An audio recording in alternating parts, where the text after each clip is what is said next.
Добрий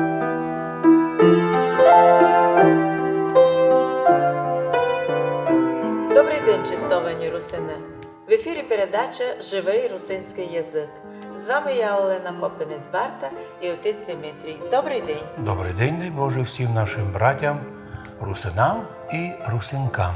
Нинішню передачу ми посвящаємо такій темі – істок великих злочинів у царів і правителів. 11 септембра ми маємо праздник усікновення глави Іоанна Хрестителя по нашому главосіку.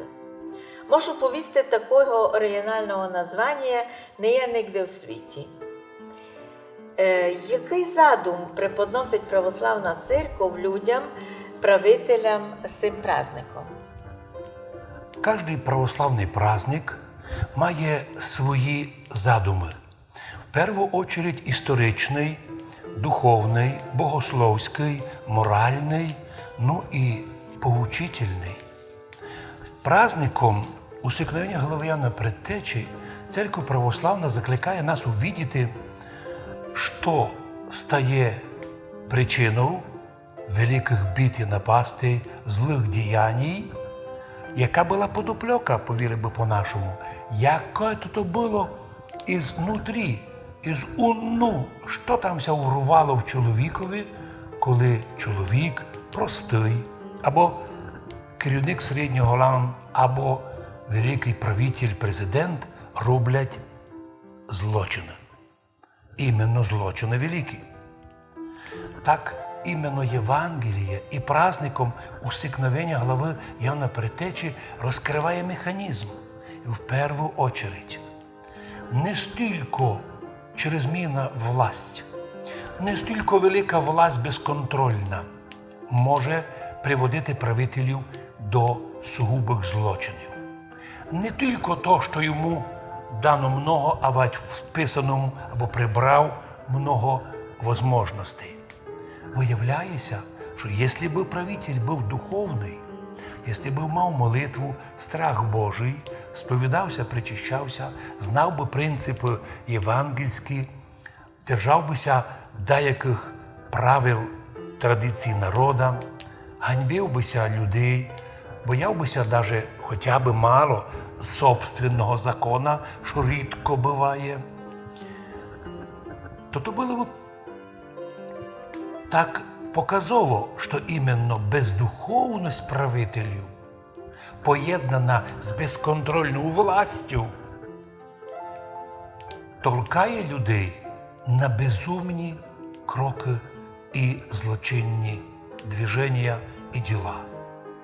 Я думаю, що ми свідки, якщо ізучаємо історію церкви, історію нашого народу, історію любих держав і чим займалися правителі, наприклад, австро-мадярські правителі. Ведь мали много прав. І законом було написано, що люди подчинені мають право бути і православні.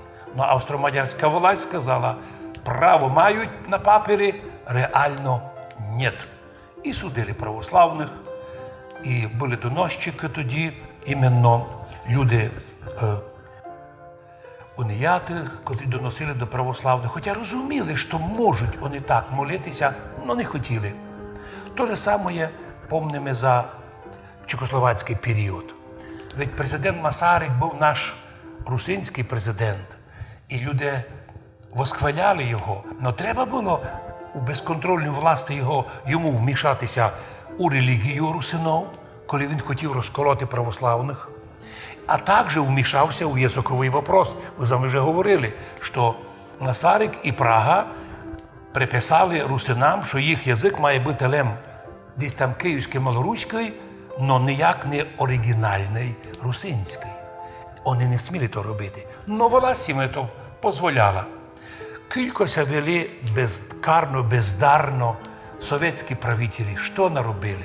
Наметали мільйони людей в тюрми. Судили людей за те, що люди сумнівали в світлому майбутньому. Ми тепер уже з посмішкою вспоминаємо дикарські рішення старого КГБ. Або тих правителів партійних, у котрих Центральный комитет было некое собрание божества, що кожен генеральний секретар предписував всім студентам учити його тезиси. Ми думали, що то закінчиться і з відходом СССР. Прийшла незалежна Україна, яку ми голосували, під черкою русини, подкарпатські русини, голосували як державообразуючий народ України за Україну. І високим процентом, 92,5%, і создали державу, і в ній захотіли мати свої права з обов'язками, но права деякі мати. Виявилося, що і в наш час правителі, міняючися і, як то ті кажуть, коні, однако міняються правителі, а злочини правителів передаються в наслідство. Именно правители неуважение к правам народа, неуважение к собственной законодательной базе, неуважение к Конституции, неуважение даже к своим словам. Обіцяли – не зробили. Обіцяли – не зробили. Що означає? Означає то, що іменно бездуховність убиває всіх їх наповал і роблять неподобства. Таким ся оказав Ірод. Ірод і іменно його злочини, серед них і убійство праведника Яна Крестителя, вийшло в історію, що усіх поджих правителів, подобних Іроду, і стали називати Іродами. Іменно і в народі кажуть за злого чоловіка «ти Іроде». Вот почему этот праздник, це праздник, в котрому Православна Церква хоче вказати як простим людям, так і правителям, президентам, і міністрам, і губернаторам, і всяким директорам. Якщо ви не будете мати страха Божого і віри в Бога, якщо не будете мати хоча б нормальних, хоча б елементарних моральних принципів, надвелика власть, безконтрольна власть згубить вас в мгновення ока. І ви будете робити неподобства. Хоча пізніше многі із правителів навіть не вірили, що вони могли такое робити. Но церква этим праздником предупредила. Бездуховність правителів – катастрофа для них лично і для того народу, і тої держави, де ці безбожники і антихристи управляють. Аби чому Ірод не узяв 100 молодих дівчат, а появ собі такої жити з жоною свого брата Філіпа? Євангеліє то указує. І Яну Крестителю завжди рекомендували правознавці того часу: Іване, не кажи ніч. Ну, видиш, Ірод веде себе неакуратно, або він правитель. Ірод, як цар, міг вибрати собі у жони найкрасні дівчата. Із 100 дівчат міг взяти або одну, або всі 100. Но бездуховність Ірода і безконтрольна власть, безкарна поведінка друлила його ухватитися за жону брата свого Філіпа і жити з ним блудом незаконно. Йоанн Креститель, він ведь постійно говорив: хоч ти цар, хоч ти президент, но ти жиєш з жоною брата твого Філіпа, ти блудник, ти злочинець. Кілько рекомендували в той час такі добраки Іоаннові, що не критикуй Ірода, не навчасно дотепер, не кажи ніч. Журналісти йому казали: мовчи. Каже журналісти: Ірод робить бал сатанінський, а ми, журналісти, ніч не кажемо, телебачення ніч не каже. Іване, і ти не кажи.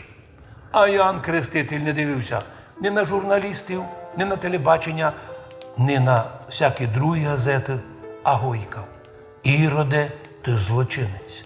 Ти жиєш з женою брата твого Філіпа. Ти, крім цих злодійських діл, і другі ще маєш, но ето публічно є, ти його мог не робити. І ясно, що іменно ето стало причиною, що в будущому жона брата Філіпа помстилася Іоанну, коли на одному з праздників, день народження робив Ірод, напилися, наїлися, потім випустила Іродіада, свою дочку, плясавицю, на танець. І та полуроздіта тими восточними блудними танцями, движеннями, так увела у блудний транс гостів, що всі плескали, наподобає теперішні праздники, і танці, і концерти. Щось дуже похоже. І цар у блуді своєму сказав тій танцовщиці, плясавиці: проси од мене любий подарок, хоч і пів царства. Євангеліє просить нас обратити внимание безумство этого глави держави, безумство цього президента Ірода. Почому ти, плясавиці, за один танець готовий півдержави дати? За що? Ти міг дати їй подарки, файні, добрі, і відправити? Но почему ти ще і поклявся, хоч півцарства ти дам? Но удивительно, що і плясавиці, і її матері не треба було і півцарства. Голову Яна Крестителя. Той на блюді нараз ріжте йому голову, бо він мене, царицю-блудницю, має критикувати, що я незаконно живу. Та доки жиє праведник і обличає сей світ, царі і цариці, правителі цього світа, їх жони і їх окруження всегда трепещуть від людей, які їх обличають. Ясно, що у современне время такими обличителями мали бути б журналісти, люди, які мають своє мнення. Но, кроме церкви православної, нині правителів ніхто не критикує і навіть не пробує. Це значить, що праздник усікновення глави Яна Предтечі закликає усіх нас, віруючих людей, простих і священиків, проповідників, говорити і голосно кричати, гойкати, і казати по-нашому, що царі і правителі, не забувайте, що Бог над вами, да у вас безконтрольна власть, да у вас безкарна поведінка, да вас не будуть на цей період судити. Но помніть, опасність є не лише у тих злочинах, що ви робите, а що й ви дерзнете підняти руку проти праведників, підняти руку проти церкви, проти Божих людей і проти всіх тих, котрі будуть вас критикувати. Це буде вже над великим злочином.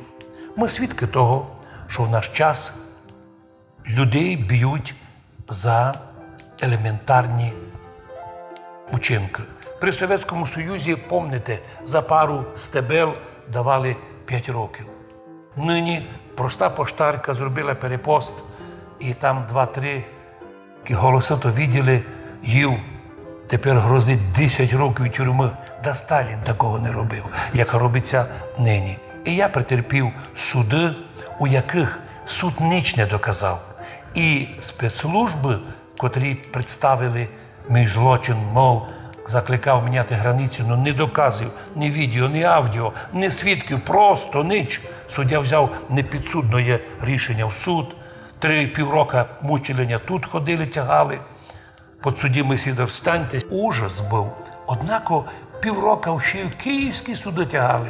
Наконець прийняли рішення судити по повній мірі. За що? А не за що. І ви сте знали, що нині не ріжуть голови, як то в Франції знали робити ще недавно.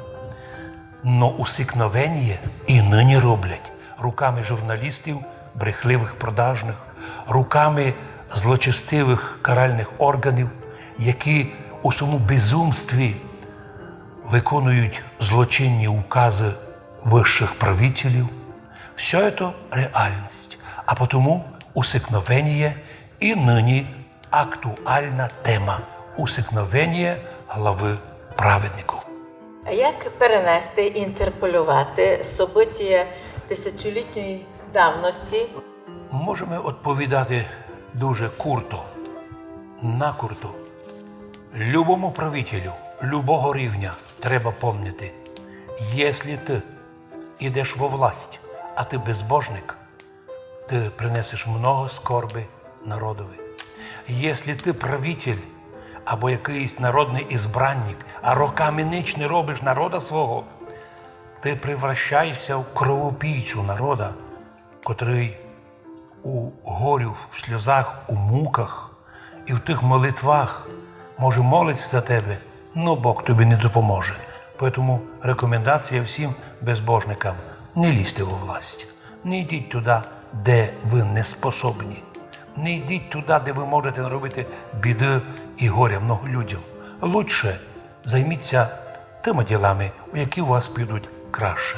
Ми же желаємо, щоб і на всіх предстоящих виборах лучші люди, сини нашого народу, в тому числі русини, уєдно з другими представителями вийшли на вибори і красно дали би свої предложення міняти щось у ліпшому, а свої би за своїх організовано проголосували. Ми тямимо, уж русини все були набожним народом, богобойним, бо боялися Бога. Всі духовно-національні традиції нашого народу перерости вже в такий соптаж, у привичку, як моральна потреба. І так нас восприймали всі, хто до нас приходив. Та будьмо достойні високих моральних цінностей наших предків карпатських русинов. На цьому завершаємо програму «Живий русинський язик». Будьте здорові! Будьте здорові і з Богом Святим, і будьте достойні самих прекрасних, високоморальних, духовно-національних традицій нашого народу, древнього народу, карпатського народу, карпато-русинського народу.